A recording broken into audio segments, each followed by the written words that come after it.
Back here at Ken Tamplin Vocal Academy Studios with the lovely Gabriela Gunčíková. We've known each other for a decade, and you just mentioned it within the month of how long we've known each other. My question to you is, I guess, more philosophical. If you could look back on yourself as a 16, 17, 18-year-old, what would you tell yourself? But before you answer the question, the reason I ask it is because, you know, you were the top finalist. You came in second for, Czech Idol, but you should have been first because the country every other year decided that who gets to win, and you were the lottery year out for your year, and I understand how that worked. Top 10 for Eurovision. You brought your own country back in the top 10 when your country was tanking hard and like no offense, but probably no hope of getting back in. You became, one of the main lead vocalists for Trans-Siberian Orchestra. Rock meets classics, all these things that you've done in a pretty short amount of time.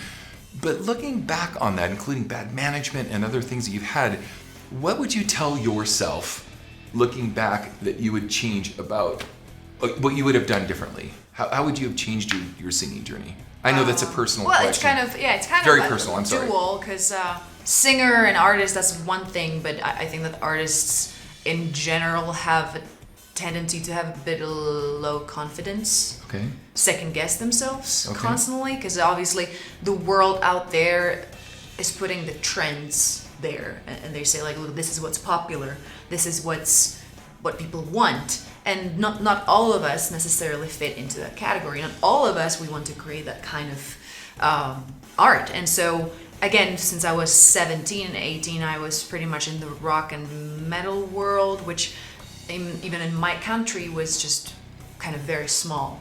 I, over the years, had to really battle to kind of believe in myself. Wait. Beautiful Gabriella, gifted, badass rock singer. You had to do what? Well, you still have to do that. You have to really believe. What would make you not believe in yourself? It's pretty intriguing if you ask me. Go ahead, I'm listening. I think that you know it for yourself. I mean, you're putting your out there. You get criticism for things. A lot. You work with many bad people, of course. It's a show business. It's a business industry. People don't really care about you as a person. They care about you as an asset. They don't care about your feelings or what is that you want to do. Is like, hey, do you want to be famous? This is what you're gonna do. So sell your soul. Sell your soul. Some people that don't have an integrity, they go after the money, will say, okay, I'll do whatever. You might pay the price later after that. Mm-hmm. So over the years, I mean, obviously, yes, it's really blessed. I feel blessed that I had the looks as well, but in the same time, in show business, that's used in a way to sexualize you, which over the years, I wanted to be a musician. I wanted to be respected and perceived as a musician.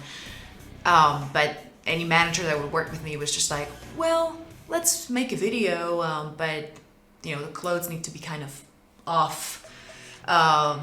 We need to make it sexy. We need to make it provocative. We want you to go and do all of these scandals, so you're in newspapers and you get recognition. I'm not kidding you, that kind of crazy stuff. When I just can I just sing? Can I just be a musician? Work and be a musician? Usually their question would be, well, but do you want to be famous? Okay, well, so then that begs another question. Sorry, this is off topic now. So, you mentioned that not following trends and so forth, and I'm guilty of the same thing. It's hard for me because I find it hard to find new music things I like. Strangely enough, Dua Lipa, I actually think she's got a great album. It's coming from a rock guy mentioning someone else like that.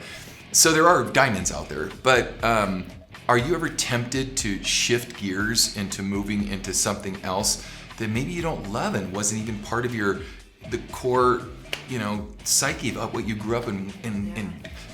How does that work for you then? How do you stick your guns in? It is a battle, for sure. It is a battle, because sometimes you see some of the rewards that the people get, and you're just like, I want a piece of it. I want a little bit too, please. Right.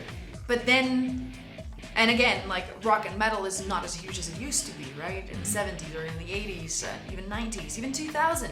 I still grew up with Evanescence or Linkin Park being the top number one like on the Billboard, right? Like that after 2005 that kind of went, and now like the music is very, in my opinion, everyone sounds kind of the same, and it's very hard to find like that artist that would be so distinguished, like Dua Lipa. Like she's a great music, absolutely great voice. She's wonderful.